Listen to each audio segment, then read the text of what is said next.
Hey guys, welcome back to the Bucket Think Tank. So here we are, Last Ronin issue 2. It's been a long time coming, hasn't it? So this issue was sort of a way for us to just sort of relax and sort of take in everything that happened. Fortunately, we the readers have had like 2 months, possibly three, to sort of decompress in itself. So yeah, so last time we saw a version of New York City in the future, and we saw this mysterious turtle known as the Ronin. Or does anyone call him Ronin? I don't know.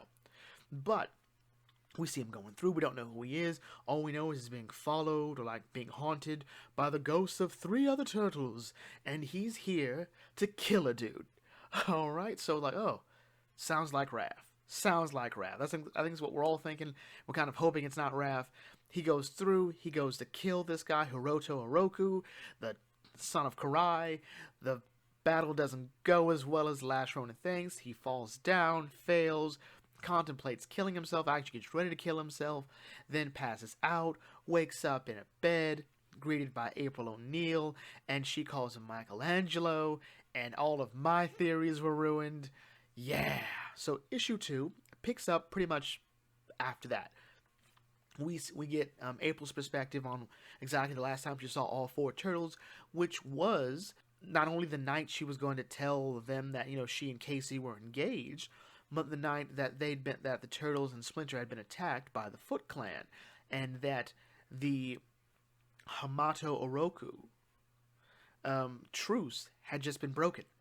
Don't know how, we don't know what happened. Splinter dies on the table, and Raph has gone off into, his bloody vengeance. He kills his way through all these foot ninja, and Karai is there, and they have a fight, and they fall into the water, stabbing each other.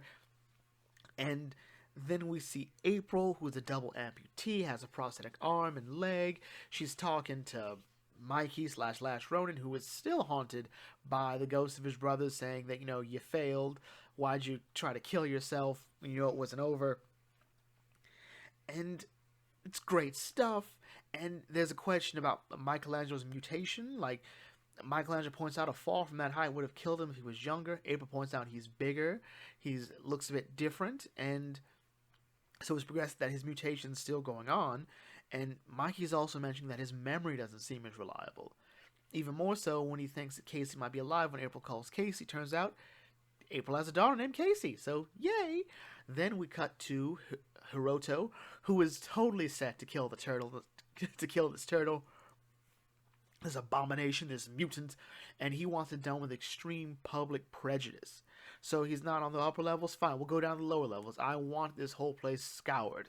He'll find him if he has to burn down all of Paris. And then we cut back to Mikey and Casey. Casey has questions about this journal that was there.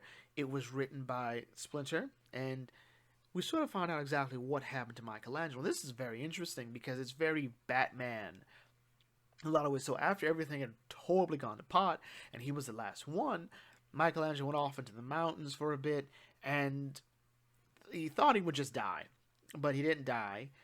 And after getting attacked, he finds a way. He finds a new purpose, honor. What he was raised for was for redemption, to pursue this greater goal. And he realized, I have to finish the mission.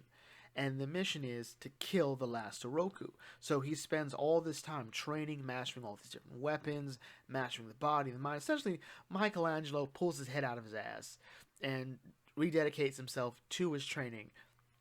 And then he goes to kill Hiroto. So pretty much he went to reforge himself, and then Last Ronin issue 1 starts. And Casey wants to help. He's like, yeah, I can't be held responsible for you, so no. And she goes, well, you've already brought this whole thing to me and my friends, so yeah, we're already resistance anyway, so now we're just going to help you. It's like, double it. And that's how the comic ends. Last Ronin issue 2 was fun. Was it worth the wait? I like to decide that after everything's said and done, really. Like, after we read the whole book. I'm still a bit down that Michelangelo ended up being the last Ronin. I was hoping for Donatello. I was hoping for Donnie. But this is still good. Um, I like that he just sort of ends up in the mountains and just reforges himself. It's very Batman, very Teddy Roosevelt, who pretty much lost his family in like the same week, if I'm not mistaken. It wasn't the same year. I don't know. He went off into the Dakota Badlands and reforged himself as what we'd know Teddy Roosevelt to be. Same thing with Batman. He goes off into the world and comes back all gravelly voice sounding. Yeah, Nolan's Batman, or just any Batman really. And the question is, who broke the truce? So obviously, I think the default is, well, Karai broke the truce. Karai doesn't sound like she broke the truce, but she also doesn't accuse anyone else of breaking the truce in the flashback. It's just her and Raph fighting it out. How it would always be. Raph was super in character here. Something bad has happened. Raph has gone out on his own. It's great. This is a great story. I'm looking forward to reading more of it. So we'll bring it to a close here. So anyway, with that in mind, if you're new to the Bucket Think Tank, feel free to like, comment, share, subscribe, check out some other videos, and I will catch you all later. This is Bucket Think Tank signing off. Thanks for watching, and as always, may your fandom serve you well.